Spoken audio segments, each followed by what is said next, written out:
Dear IFM, kasama si Mayora Iska Morena. Dear IFM. Dear IFM. Dear IFM, kung minsan, may mga oras na kailangan din nating sumuko. Hindi naman ibig sabihin nun, duwag ka. Kung hindi, pagpapakita lang yun, idol, na hindi nila dapat abusuhin ang dignidad mo. Ako nga pala si Ellie, 29 years old at tiga Pasig City. Palagi po ako nakikinig sa iyo, Mayora Iska Morena, at sa programa mo na Dear IFM. Magagandang mga kwentong napapakinggan ko rito. At halo-halong emosyon ang nararamdaman ko tuwing nakikinig ako sa kwento ng mga idol natin. Nakakakilig, nakakaiyak, at kung minsan, nakakatawa pa nga. Nagagalingan din ako sa mga umaarte ng mga voice talents na nagbibigay buhay sa mga pinagdaraanan ng mga letter senders. Kaya naman, Dear IFM, ipinagkakatiwala ko sa inyo ang pagsasabuhay ng sarili kong kwento. At sana, magustuhan nyo to mga idol at may matutunan din sana kayo rito. Ikaw talaga, Ellie. Kakalipat mo pa lang ng trabaho, gumastos ka na naman. Baka mamaya wala ka ng pera, ha? Okay lang yan, Aika. May pera pa naman ako eh. Gusto ko lang mag-celebrate tayo kasi nga may bago akong trabaho. Sinasabihan lang kita, hoy. Hinay-hinay ka lang sa paggastos at mahirap kumita ng pera. Kumusta naman dun sa nilipatan mo? Okay ba? Sarap ng pagkain dito, no? Sa susunod dito tayo ulit kumain, ha? Sige. Balik tayo dito kapag lumabas ulit tayo. Pero, hindi mo pa sinasagot yung tanong ko. Saan mo nga pala gustong pumasyal mamaya? Ellie, kilala kita. Bakit pakiramdam ko iniiwasan mo yung tanong ko? Ha? Hindi ko alam yung sinasabi mo. Talaga tong girlfriend ko, sobrang palabiro. Ellie, hindi ako natutuwa. Bakit parang may itinatago ka sa akin? Wala. Ikaw naman talaga, oh. Oh, yun naman pala eh. Bakit pa naiiwas mo? Nagse-celebrate tayo, di ba? Pero bakit parang hindi ka naman talaga masaya? Okay ka lang ba talaga dyan sa kumpanyang nilipatan mo? Ewan ko ba? Sa totoo lang, kaya lang ako nagyaya dito eh. Hindi para mag-celebrate eh. Kaya tayo lumabas para kahit papaano makalimutan ko yung mga nangyayari sa trabaho. Sinasabi ko na nga ba? Pero Ellie, isang linggo ka pa lang doon. Pero parang na-trauma ka na lang ng malala. Ay nako Aika, sinabi mo pa. Baling kumpanya ata yung nalipatan ko eh. Kung hindi lang talaga malaki yung sweldo dito, hindi ako maiengganyo magtrabaho dyan eh. Bakit? Ano bang meron? Ay, sobrang terror ng boss namin. Babae pa naman. Kaya yung akala ko, mabait. Maalalahanin sa empleyado. Pero hindi ganun yung nangyayari. Wala naman kasi sa gender yan eh. Pero ano ba yung ginagawa niya sa'yo at parang ayaw mo na ulit pumasok dun? Hindi naman sa akin, pero sa mga kasamahan kong matagal nang nagtatrabaho dun. Grabe ang si Boss Camille. Kapag mayroong nagkamali, talagang ipapahiya niya sa harap ng maraming tao. May mga ganyang boss talaga. Pero baka ganun lang naman yung style niya para bigyan ng leksyon yung taong hawak niya. Pero Aika, iba tong si Boss Camille eh. Okay lang sana yung mapagalitan ka, pero yung iinsultuhin ka na para bang ipaparamdam niya sa'yo na napakawalang kwenta mong tao, iba na yun. Ay nako, wag mo nang ikwento sa akin kung ano man yung sinabi niya sa mga kasamahan mo. Ngayon pa lang parang nai-stress na ako sa kanya. Kahit nga sa mga janitor na nagtatrabaho dun, kung pagsalitaan niya, parang hindi tao eh. Basta, ayoko na lang masyadong isipin. Naawa lang talaga ako. Eh di kung ganun pala, magre-resign ka na ba? Ganyan pala kalupit yung boss mo sa inyo eh. Hindi ako magre-resign dahil lang sa kanya. Kapag inisip mo yan, mentality ng isang talunan yan eh. Ang turo sa akin ng tatay ko, kapag mas lalong nagiging mahirap ang sitwasyon mo, dapat mas kayanin mo. Wala naman akong ganoong problema sa previous company na pinasukan ko. Gusto ko lang talagang tumaas pa ang sahod ko, kaya lumipat ako. Hindi ko naman akalain na ito pala ang sasapitin ko sa bagong kumpanyang inapasukan ko. Ngayon ko palang yata naranasan na magkaroon ng ganitong kastrikto na boss. As in, nakaka-intimidate talaga siya. Pero, ang inisip ko na lang, hindi naman sigurado na magiging madali sa kumpanyang ito dahil malaki ang sweldo. Malaking pagsubok na lang to sa sarili ko kung tatagal ba ako dito. Kailangan kong panindigan ang sinabi ng tatay ko. At yan din ang inspirasyon ko para harapin ko ang araw-araw na hirap sa aking trabaho ngayon. At syempre, hindi naman pwedeng puro stress na lang ang buhay ko.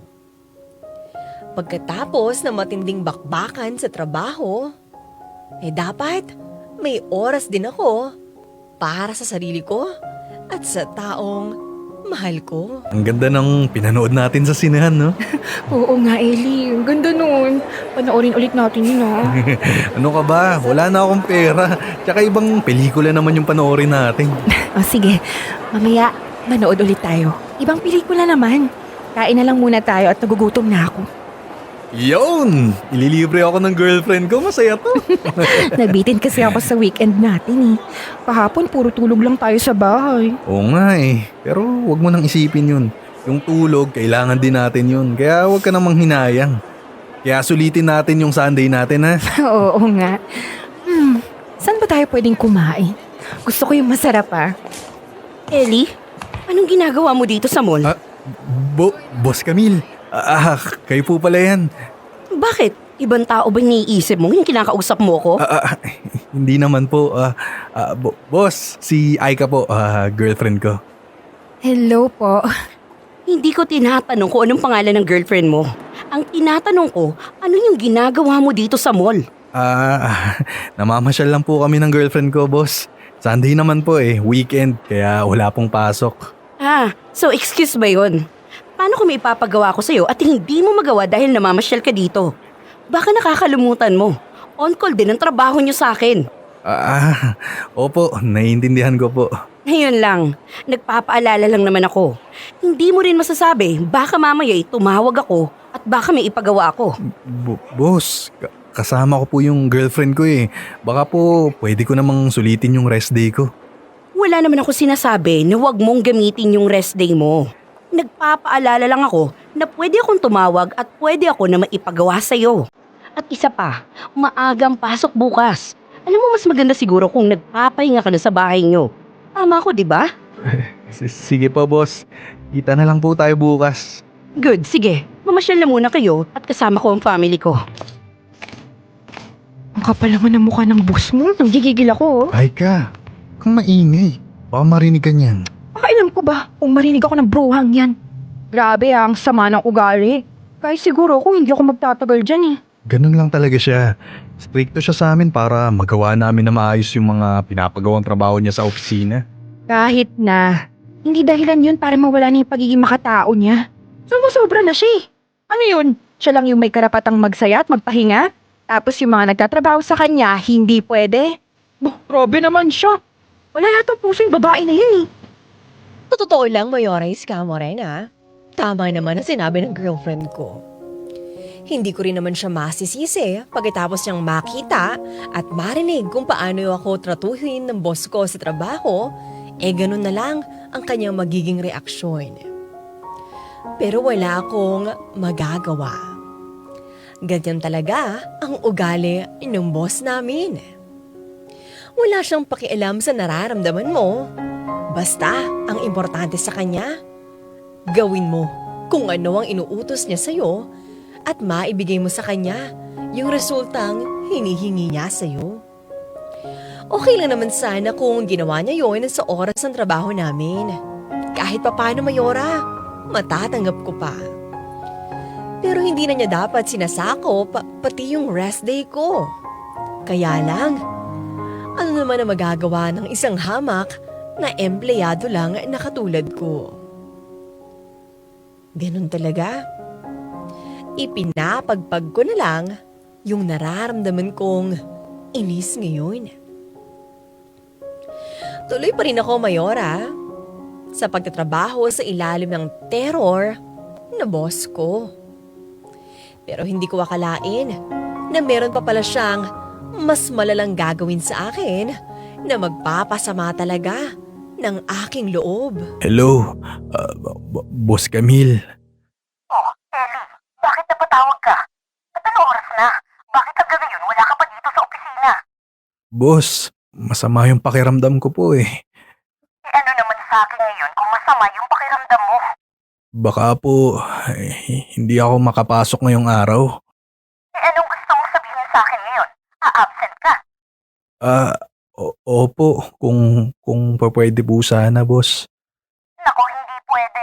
Pumasok ka. Ano po? Narinig mo naman yung sinabi ko, di ba? Ang sabi ko, pumasok ka.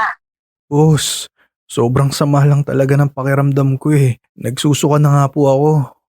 Ah, ganun. O, edi ang gawin mo, pumunta ka sa banyo tapos isuka mo na lahat ng isusuka mo. At pumasok ka dito sa opisina. Ganun lang yun kasimple, Ellie. Ayoko na makarinig ng kahit ano pang palusot galing sa'yo. Pero Boss Camille, buwisit naman no. Ano bang akala niya? Nagbibiro lang ako sa kanya. Paano to? Papasok ba ako? O malalagot ako sa boss ko? Ang ginagawa mo dito, Ellie? Bakit iniwan mo yung trabaho mo? Magpapaalam lang po sana ako, boss. Hoy, ano na naman yung ipapaalam mo? Boss, baka naman pwede akong mag-early out. Sobrang sama lang talaga ng pakiramdam ko eh. Baka mamaya kung ano na to. Ay nako, Ellie, wala yan. Iniisip mo lang yan eh. Alam mo, bumalik ka na dun sa pwesto mo. Sige na. Boss Camille, hindi po eh. Talagang masama po talaga yung pakiramdam ko. Gusto ko na talagang magpahinga. Na-late ka na nga. Pagkatapos, ang gusto mo ay umuwi pa ng maaga. Alam mo, iba rin ang lakas ng loob mo, Ellie, ah. Akala mo, lulusot sa akin yung mga ganyang pagdadahilan mo? Boss, nagsasabi naman ako ng totoo eh. Hindi ko na po talaga kayang magtrabaho. Pwes, ha? Kaya ka nga nakapasok sa kumpanya na to para magtrabaho. Hindi yung para tumambay. Alam mo, binabayaran ko kayo dito, ah. Tapos pumapara-paraan lang kayo. Hindi po pwede sa akin yung mga ganyan-ganyan. Sige na, bumalik ka na doon sa pwesto mo. Dahil pinwersa niya ako, Mayora, na magtrabaho at hindi niya ako pinayagang umuwi. Kahit sobrang sama na ng pakiramdam ko, hindi ko rin naman nagawa ng maayos at hindi ko rin natapos ang pinapagawa niya sa aking trabaho. Balik ako ng balik sa banyo at itinulog ko na lang sa desk ko ang nararamdaman ko habang nasa opisina ko. At syempre, dahil sa nahuli niya akong natutulog, panibagong pangsasabo na naman ang ginawa niya sa akin sa harap ng mga office mates ko. Pero wala na akong pakialam ng mga sandaling iyon. Ang gusto ko lang, makauwi na ng bahay para makapagpahinga. Ni hindi na ako nakapagpa-check up dahil hinang-hina na ang aking katawan pag uwi ko. Mabuti na lang at gumanda na rin ang pakiramdam ko kinabukasan. Pero hindi pa rin naalis yung tindi ng sama ng loob ko dahil sa ginawa sa akin ng boss ko. Para sa akin, hindi na makatao yung ginawa niya sa akin. Parang nagdadalawang isip na tuloy ako. Mayora, parang gusto ko nang umalis sa kumpanyang ito. Pero kapag ginawa ko yan, hindi ko na mapapanindigan ang sinabi sa akin ng tatay ko. Pagkatapos ng ginawa sa akin ng boss ko, Mayora, sinabihan ako ng girlfriend ko na baka pwede ko nang pag-isipan kung lilipat na ba ako sa ibang kumpanya. Pero ang sabi ko, hindi na muna. Hindi ko rin alam kung bakit ba ayaw ko pang lumipat. Siguro, masyado rin kasing naging mataas ang pride ko para sa sarili ko. Yung tipong gusto kong panindigan yung pagsubok ko sa kumpanyang ito. Kaya kahit nandyan yung mga signs na dapat na akong umalis dito, ay pinipilit ko pa rin para lang hindi na ako mapahiya. Nandun na siguro ako sa puntong paninindigan ko na talaga to. Isa pa, nasasayangan din ako sa laki ng sahod na nakukuha ko rito. Malaking panghihinayang rin siguro kapag umalis pa ako sa kumpanyang ito. Nandito na rin lang ako eh. E di magtitiis na lang ako. Ang dami kong dahilan pero isa lang naman ang punot dulo nito. Gusto kong tuparin yung naipangako ko sa tatay ko na hindi ako susuko sa kahit na anong pagsubok. Pero ang tanong, Mayora, hanggang kailan ko kaya kayang tiisin ang pag-uugali ng boss ko? Hello? Natapos mo na ba yung pinapagawa ko? Boss Camille, rest day ko po ngayon eh. Hoy, ano naman sa akin? Sagutin mo yung tanong ko. Natapos mo ba yung pinapagawa ko? Hindi pa po eh. Bakit hindi mo pa ginagawa? Kasi nga po, rest day ko po ngayon boss. Pahinga ko po ngayon. Baka pwedeng sa Lunes ko na lang po ituloy yung pinapagawa nyo. Ay naku, hindi Ellie. Ngayon ko kailangan yan. Kung ano man yung ginagawa mo ngayon, pwede ba itigil mo na muna yan? Kasi kasuhin mo muna yung trabahong ibinigay ko sa'yo. Boss, pupuntahan ko pa yung pamilya ko eh. Hindi ko po talaga makasikaso to. Nakikiusap naman po ako sa inyo eh. Wala akong pakialam. Kailangan mo matapos yun ngayong araw na to. Sige na, isubmit mo yan mamayang hapon. Bye. Nakakainis talaga tong boss ko na to. Di makaintindi. Walang pakialam sa mga tauhan niya. Oh, hinahon lang. Huwag kang masyado magpa-apekto sa kanya. Ang saya-saya ng araw na to, oh. Nakakainit kasi ng ulo eh. Kung makapagsalita siya parang wala siyang sariling pamilya. Paano yan? Eh, birthday ng kapatid mo. Hindi pwedeng mawala ka dun. Yun na nga eh. Hey, Aika. Pwede bang ikaw na muna yung pumunta? Ano? Ellie, hindi pwede. Birthday to ng kapatid mo. Baka magtampo yun sa'yo kapag hindi ka nakarating. Kailangan kong tapusin yung pinapagawa ni Boss Camille. Kung hindi, baka mawalan ako ng trabaho. Wala na ba talagang ibang paraan? Ano kaya kung dalhin mo na lang yung laptop mo? Doon mo na lang gawin yung trabaho mo. Hindi pwede. Mahirap tong pinapagawa niyang to eh. Kailangan kong tutukan to, kaya hindi pwedeng may mga distractions. Pasensya ka na ha. Huwag kang humingi ng pasensya sa akin. Doon ka sa kapatid mo humingi ng sorry. Magiging masama yung loob nun sa'yo kapag hindi ka pumunta sa birthday niya. Alam ko, pero mahirap yung sitwasyon eh. Ikaw na lang yung magpaliwanag sa kanila, maintindihan din naman nila. Ikaw ang bahala. Kilala mo ang pamilya mo. Pero kung ako sa'yo, malis ka na lang dyan sa kumpanya na yan. Hindi na siya nakakatulong sa'yo. Baka masira ka pa sa pamilya mo. May punto naman talaga yung girlfriend ko, Mayora. Kapag nagpatuloy ito, baka patis mismong sarili kong pamilya. Sumama na ang loob sa akin. Hindi ko pwedeng idahilan sa kanila na pinaninindigan ko lang kung ano'y tinuro sa akin ni tatay. May pagka matampuhin pa naman yung kapatid kong nag-celebrate ng birthday niya. Ilang beses na rin kasi kaming hindi nagkaintindihan. Kaya hanggat maaari talaga, ayoko nang magkagulo kaming dalawa. Nagdesisyon tuloy ako, Mayora, na umuwi na lang sa amin. Kinakailangan ko lang gumawa ng paraan para hindi na lumaki yung problema namin sa bahay. At isa pa, dahil naguguluhan ako, kailangan ko rin ng magpapaliwanag mula sa isang taong nire-respeto ko. Mabuti naman, Elian. Dumalaw ka. Sa totoo lang, nagtatampo sa'yo si Rick at hindi ka pumunta sa birthday niya. Nag-usap na po kami ni Rick Tay. Naipaliwanag ko na rin naman po sa kanya kung bakit hindi ako nakapunta. Kung ganun pala, di okay na. O siya, magsaya na tayo. Samahan mo akong ubusin tong mga beer na to at habang papantok ka ako.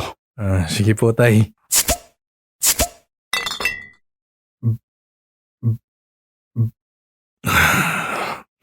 Sa totoo lang po, Tay, ako yung hindi okay eh. Bakit? Sa trabaho mo ba yan? Ganun na nga po. Hindi ko na po alam kung ano yung gagawin ko. Nakwento nga sa akin ni Aika yung nangyari. Pero, totoo bang ganyan yung boss mo? Ganun kalupit? Ay nako po tay, hindi po ako nagbibiro. Ganun po talaga ka-terror yung boss ko na yun. Baka naman kwento-kwento lang yan, Ellie ha. Baka hindi ka talaga pumunta sa birthday ni Rick at iba yung ginawa mo. Di po tay, ganun po talaga yung boss ko na yun. Kahit sa rest day ko, may pinapagawa sa akin. Nakita nyo ba yan? Ito. Nasa tabi ko lang yung cellphone ko.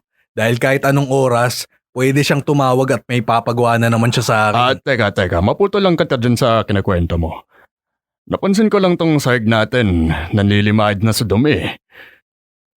Ito namang si Rick, hindi man lang malinisan. Ako na po yung bahala dyan tay. Isang matinding floor wax lang yung kailangan dyan. Star Wax Floor Wax, kintabay to the max. Pangako mo yan ha. Baka yung nanay mo naman yung magtampo sa'yo kapag hindi mo binili yan. Pero mabalik tayo sa pinag-uusapan natin. Ibang klase naman yung boss mo kahit nung nagtatrabaho ako kahit kailan. Hindi ginawa sa akin ng boss ko yan. Magaling sana siyang boss tay. Kaya lang, para husayan namin yung trabaho. Grabe yung motivation na ginagawa niya sa amin. Talagang ipapahiya ka. Yung tipong gusto mo nang mabura sa mundo sa sobrang hiya. Ay nako, may mga naging boss din ako masungit pero hindi naman umabot sa puntong iniinsulto na yung buong pagkatao ko. At yung pinakamalupit na ginawa niya sa akin, tay, masama yung pakiramdam ko. Nagpaalam ako kung pwedeng hindi muna akong pumasok, pero punersa niya pa rin ako pumasok sa araw na yun. Tapos, nung nagpaalam naman ako kung pwedeng umuwi ng maaga, dahil masama talaga yung pakiramdam ko, hindi niya pa rin ako pinayagan. Ganon siya kawalang puso, tay. Ba, anak ng matindi ang boss mo, anak ah. Ay, oo nga po eh. Parang gusto ko na nga pong sumuko. Pero hindi ko pa rin po nakakalimutan yung itinuro nyo sa akin. Ay, nako. Marami na yata ako nasabi sa'yo. Ano ba yung itinuro ko na tinutukoy mo, anak? Nakalimutan nyo na po ba? Ang sabi nyo po sa akin noon, kahit na anong hirap ng sitwasyon, dapat hindi ako sumuko. Dapat kayanin ko. Oo nga, naalala ko na. At mukhang pinanindigan mo yung sinabi ko. Eh syempre naman tay, sinusunod ko lahat ng mga payo nyo. Talagang paninindigan ko. Alam ko namang hindi ako magkakamali kapag kayo yung pinakinggan ko eh. Kung gano'n naman pala makinig ka ngayon sa sasabihin ko, anak. Huwag mo munang sundin yung ipinayo ko sa'yo, Paminsan-minsan, kailangan mo ring isuko ang laban. Hindi ka duwagan yon, anak. Pinoprotektahan mo lang ang sarili mo sa pang-aabuso ng ibang tao. Kung ako sa'yo, umalis ka na dyan. Nagulat ako sa mga sinabi sa akin ng tatay ko. Hindi ito yung inaasahan kong magiging sagot niya sa mga tanong ko sa kanya, Mayora. Sa totoo lang, inaantay ko nang papagalitan niya ako at pagsasabihang tiisin ko ang hirap sa trabaho at sa ugali ng boss ko. Pero, iba yung mga salitang narinig ko mula sa kanya. Siguro, sa paglipas ng panahon, nagbabago na rin yung mga pananaw niya sa buhay. Mabuti na lang talaga, Mayora, at nakausap ko siya. Nabigyan ko rin ng kaliwanagan kung ano nga ba ang gagawin ko. Gulong-gulo na kasi talaga ang aking isipan. At dahil sa tatay ko, magiging madali na sa akin ang pagdedesisyon kung magtatagal pa ba ako sa kumpanyang ito o dapat na ba akong umalis. Oo, meron akong prinsipyong pinanghahawakan. Pero Mayora, kailangan ko rin naman na alagaan ang aking dignidad. Ellie, anong ginagawa mo dito sa opisina ko? Siguraduhin mo na importante yan at marami akong ginagawa. May sasabihin lang po ako, Boss Camille. At importante talaga to. Sige, sabihin mo na at nasasayang ang oras ko eh. Magre-resign na po ako, boss. Teka, ano? Hindi ko yata narinig yung sinabi mo. Teka, ano nga ulit yun? Malinaw po yung sinabi ko, boss. Gusto ko na pong mag-resign. Hindi pwede, Ellie. Okay? Bumalik ka na sa pwesto mo. Pero boss, hindi niyo po yata ako Narinig ko yung sinabi mo. At ayoko. Hindi ka magre-resign. Sige na, bumalik ka na dun sa pwesto mo. Wala na po ba akong karapatan na sabihin at gawin kung ano yung nararamdaman ko sa kumpanyang to? Wala. Ano ba? Sige na. Bumalik ka na dun sa trabaho mo. Di po ako babalik sa pwesto ko hanggat hindi nyo pinapakinggan yung sinasabi ko. Ano ka ba? Wala nga akong pakialam sa sinasabi mo. Kailangan kita dito kaya bumalik ka na doon sa pwesto mo at gawin mo yung trabaho mo. Yun na nga po eh. Kaya nga po ako magre-resign. Ayoko na po magtrabaho dito. Ano ba naman to? Ano ba yung dahilan ng kadramahan na to, Ellie? Ang aga-aga, pinapainit mo yung ulo ko. Gusto ko lang po makapagpahinga at makapagbigay ng oras sa mga taong mahalaga sa buhay ko. Ha, ganon. Ang ibig mong sabihin, yung pamilya mo tsaka yung girlfriend mo. Alam mo, bigyan mo na lang ng pera yung mga yon. Hindi ka nakukulitin ng mga yon. Okay? O sige na, balik ka na sa pwesto mo. Hindi naman po kami mukhang pera, Boss Camille. Alam mo parang hindi ko na gusto yung pananalita mo sa akin, Ellie. Hoy, walang tao na tatanggi sa pera. Sino ba niloloko mo? Ako? Mas malayo nang narating ko kesa sa'yo, kaya alam ko yung sinasabi ko. Wala naman po akong sinasabing hindi ko kailangan ng pera eh. Pera po yan. Mahalaga yan. Hindi tayo mabubuhay kung wala yan. Pero kung nawawala naman ako ng oras para sa pamilya ko, dahil lang sa trabahong binibigay nyo sa akin, hindi na bali na lang po. Aalis na lang po ako dito. Sa totoo lang, Mayora, hindi ko akalaing magagawa ko masabi ang lahat ng nasa loob ng puso ko sa masungit kong boss. Nag-ingat pa nga ako sa mga sasabihin ko dahil syempre, kailangan ko pa rin siyang bigyan ng respeto. Wala rin siyang nagawa kundi pagbigyan ako. Dahil sinabi ko rin sa kanya na kapag hindi niya ako pinayagan, ay hihingi na ako ng tulong mula sa ating gobyerno. Ayaw rin naman siguro niya na magkaproblema pa siya sa kumpanya, kaya pumayag na siya. Nagtagal pa rin naman ako ng 1 buwan doon, Mayora. Dahil yun naman ang naaayon sa batas kapag nagpasa ka ng resignation mo. At yung 1 buwan na yun, sinamantala pa niya ang pananatili ko. Para bawian ako at insultuhin pa ako.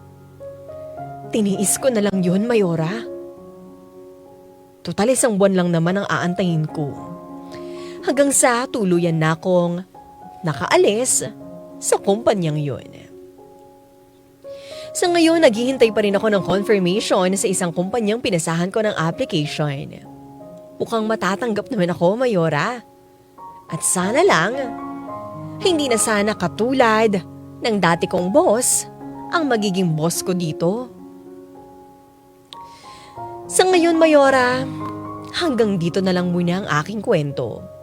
Maraming salamat sa pakikinig. Hanggang sa muli, nagpapasalamat, Ellie.